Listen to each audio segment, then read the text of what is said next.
My name is Josh Minkler. I'm the United States Attorney in the Southern District of Indiana.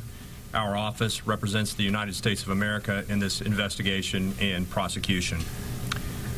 Earlier this morning, Jared Fogle, 37, was charged in federal court with one count of receipt of child pornography involving 12 minor victims. He was also charged with one count of traveling to engage in sexual conduct with a minor involving 2 minor victims. Mr. Fogle has notified the court and our office that he intends to plead guilty to those charges. That agreement was also filed in federal court this morning. Those documents are a matter of public record and are available to any member of the public that wishes to see them. You have been provided with copies of those documents. Today, Jared Fogle has been charged and has admitted to participating in a 5-year criminal scheme to exploit children. Beginning in 2011, Fogle learned that the head of the Jared Foundation, Russell Taylor, was sexually exploiting a 14-year-old girl. At that time, Fogle chose to receive and repeatedly view child pornography involving that 14-year-old girl. This continued during a 4-year period, and Fogle's actions resulted in the sexual victimization of 12 minors in the state of Indiana. That's not all. In pleadings filed today, Fogle admitted that he repeatedly traveled from Indiana to New York to engage in commercial sex acts with victims he knew to be children. This conduct began as early as 2010.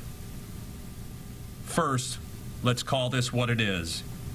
This is about using wealth, status, and secrecy to illegally exploit children.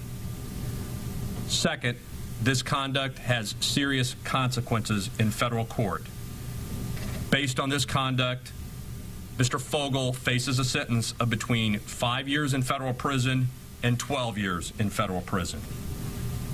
Third, there's a community conversation about how we protect our children. It is a good conversation, but it must always include protecting our children from predators when they cannot protect themselves. Finally, this case was handled exactly like any other child exploitation case. It was investigated and prosecuted exactly the same as any other child exploitation case. And with any child exploitation case, it took time and it took a thorough investigation. The individuals behind me are responsible for a very thorough investigation. A rough estimate of the work they did includes search warrants for 16 smartphones, 5 basic cell phones, 5 MP3 players, 5 tablets, 6 laptops, 1 desktop, 6 loose hard drives, 5 cameras, including hidden cameras, flash drives, 10 of those, 10 memory cards, 46 CDs, and 22 DVDs. The approximate amount of data reviewed by the Indiana State Police, the Indianapolis Metropolitan Police Department, and the FBI includes 159,634 text messages, 27,140 emails, 47,623 images, and 3,394 videos. Through this thorough investigation, 14 victims were identified.